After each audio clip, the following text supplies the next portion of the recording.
Hello everyone, have a nice day. Today we're diving into a tense confrontation where Diep finally stops running and walks straight into James's father's territory, a wood workshop filled with pressure, secrets, and cold control. You'll see Diep stand her ground, refuse to be bought, and draw one final boundary, even when the cost is heartbreak. And in the shadows, James hears everything, without stepping in until the very end. If you find this story interesting, don't forget to subscribe to the channel so you don't miss the next videos. The folder hit the work table with a soft slap, thin, clean, final. Diep didn't flinch. Sunlight cut through the tin roof in bright stripes, turning dust into floating sparks. The wood workshop smelled like fresh sap and machine oil, and the last scream of the saw still seemed to linger in the beams and the boards. Across from her, James's father, Mr. Huan, stood with the patience of a man who believed time belonged to him. "There's an easy way to end this," he said, voice smooth enough to sound like kindness.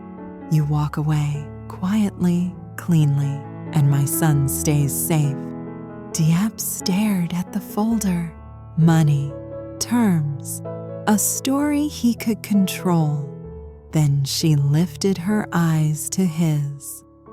"I didn't come because I'm afraid," she said, and she even heard how steady it sounded. "I came because I'm angry."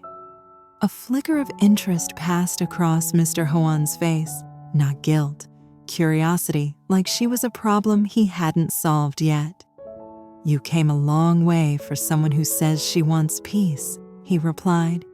Diep kept her shoulders squared, hands loose at her sides, calm on the outside, heat underneath. "Uncle Huan," she said, using the title that tasted like restraint. "I didn't come for peace. I came because I can't breathe under what you've been doing." He set his pencil down with deliberate care. "I don't know what you mean." "You do." Diep stepped forward one step, not dramatic, just enough to tighten the space between them. "You sent James abroad. You made him chase Hung like it was a leash, and you forbade him from coming back to Vietnam, not because it was necessary, because it kept him away from me." Somewhere deeper in the workshop, a worker coughed and then went quiet again, like the whole building understood this wasn't a normal conversation. Mr. Huan folded his arms. "You speak like you have proof." "I have the pattern," Diep said, "the timing, the people you used." His mouth curved into a faint smile, polite and empty. "Used? You're imagining enemies because you don't like reality." Diep's throat tightened, but she refused to show it. "Reality is you've been trying to split us apart because I'm poor." That landed, not loud sharp, like a blade placed on the table between them. Mr. Huan's voice cooled. "I don't care about your feelings. I care about my son's life. And you think I'm a stain on it." "I think you're not his match," he said, unapologetic. "Different worlds, different standards. Love doesn't pay for consequences." Diep held his gaze. "You're not protecting him. You're controlling him." Mr. Huan leaned in slightly, like he was offering a lesson. "Control is what keeps people alive, Miss Diep." Diep's eyes didn't drop. "Then explain fat." A pause, small, nearly invisible. A blink too slow. A breath that came a beat late. "You shouldn't speak about people you don't understand," he said. "I understand enough." Diep's voice hardened. Fat came to me with a threat wrapped in a promise. If James returned safely, I had to leave. He said it like he was delivering a message he'd been paid to deliver.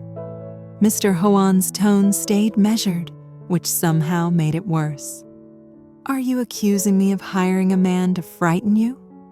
I'm saying you pushed until I couldn't stand up straight. Her hands clenched once, then released. And now I'm standing. Behind a stack of timber near the side wall, a shadow shifted so slight it could have been the light playing tricks. James had followed her, hidden, close enough to hear the tremor in her breath, close enough to step in if his father turned this into something uglier. Mr. Hoan slid the folder a little closer, like he was offering a door. You came here because you're afraid, he said. I'm offering you a way out. Diep inhaled slowly, then spoke with a clarity that made the air feel thinner. If James comes back safe, she said, I will leave him. And in the shadow behind the timber, James's breath caught silent, sharp like the first crack in a dam. Diep let the promise hang in the air like a blade suspended between them. If James comes back safe, she repeated, I will leave him. For the first time, Mr. Hoan's expression softened barely, not with sympathy, but with satisfaction, like a man watching a lock click into place. Good, he said quietly. Then you understand your place. The words hit hard, not because they were new, but because he said them like truth, like law. Diep felt the sting rise behind her eyes and refused to give it permission to spill. You think this is about my place, she answered, but it's about your control. Mr. Hoan's gaze flicked to the folder. Control keeps my son alive. You keep saying alive, Diep said, voice tightening with each syllable, as if he's living while he's trapped overseas, forced to chase Hung like a debt he never asked for. At the name Hung, the air sharpened. Mr. Hoan's eyes narrowed, and the calm in his face turned into something colder. Watch your words, he warned. Diep nodded once, slow and deliberate. No, I've watched my words for too long. I swallowed them until they made me sick. Mr. Hoan leaned back against the table, posture loose, voice low and steady danger wrapped in composure. Fine, accuse me. What do you want? A confession? An apology? I want you to stop crushing us, Diep said. I want you to stop using people to corner me. I want James to come home. Home, Mr. Hoan echoed, as if the idea amused him. Home is where he belongs beside someone who can stand beside him without turning his life into a scandal. Diep's jaw tightened. Because I'm poor. Because you are inconvenient, he corrected, like he was polishing cruelty into something respectable. My son carries a name, a future, a responsibility, and you, Miss Diep, carry nothing but emotion.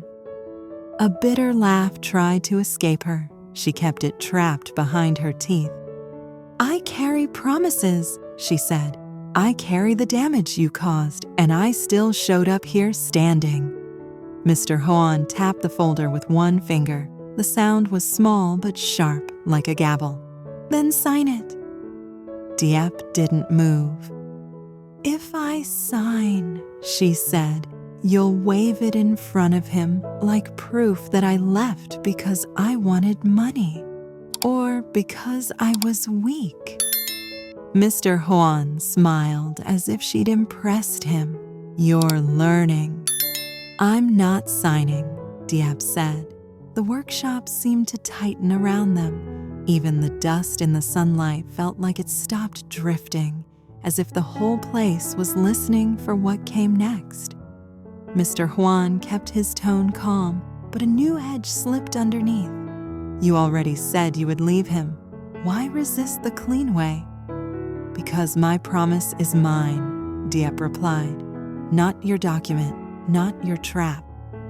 He took a step closer, not fast, not dramatically controlled, like pressure increasing.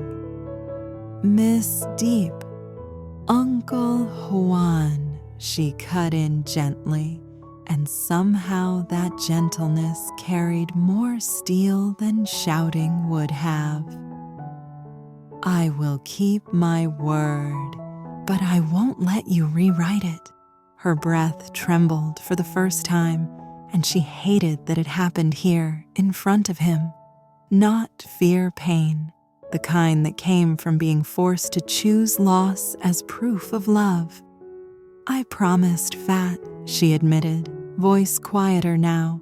"If James returned safe, I would step away. I thought if I gave you what you wanted, the pressure would stop. I thought it would end." Mr. Juan watched her like a man watching a door swing shut.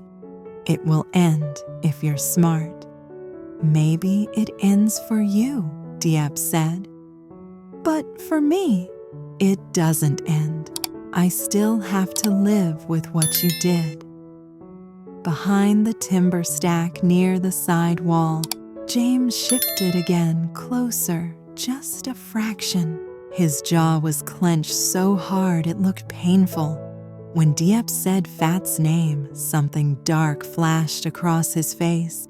His hands balled into fists, tendons standing out as if he was holding himself back with pure force.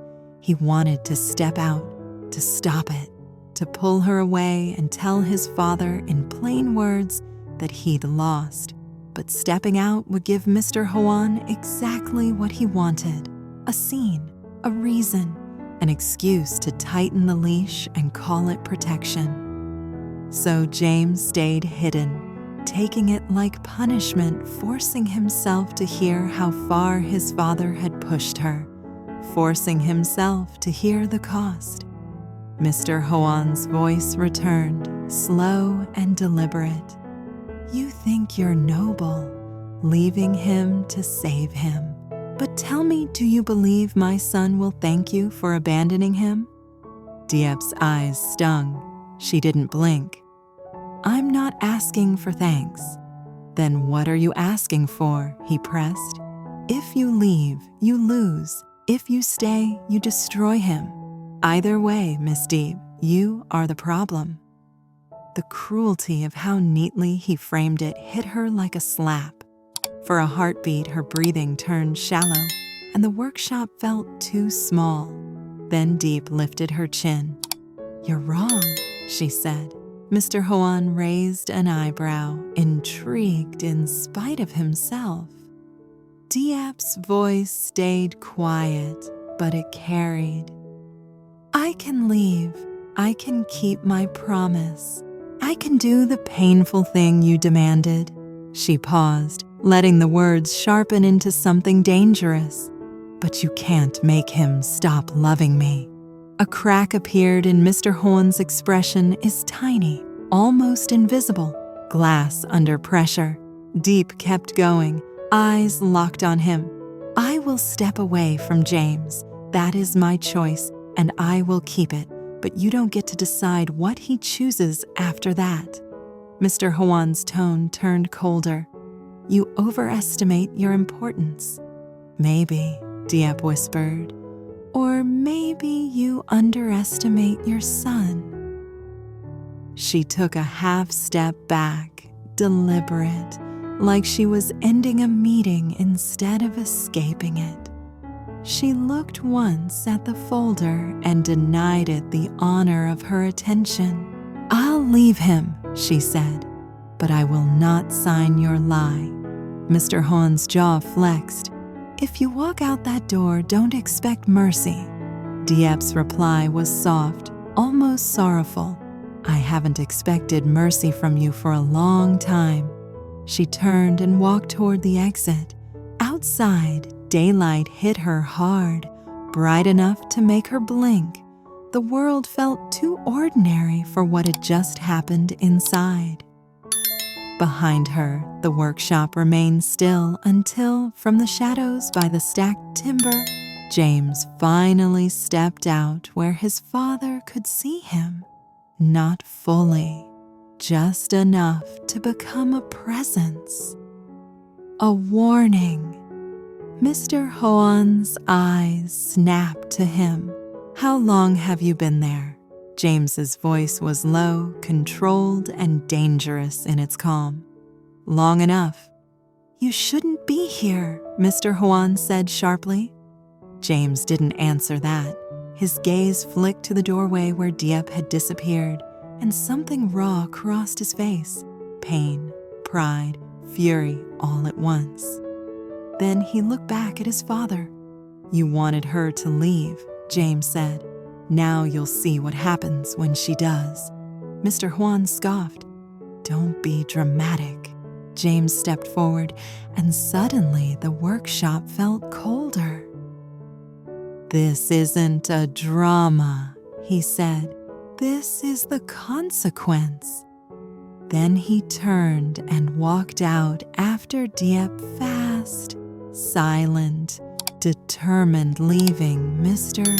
Hoan staring at the folder on the table as if it had stopped being a weapon and started becoming a warning. Diệp bước vào xưởng mộc của cha James, từ chối ngồi xuống hay cúi đầu trước áp lực mà ông đã gây ra cho cô suốt nhiều tuần. Cô đối chất với ông Hoan về việc gửi James ra nước ngoài, ép anh ta phải đuổi theo Hùng và bí mật dùng người chia giữa họ vì cô nghèo.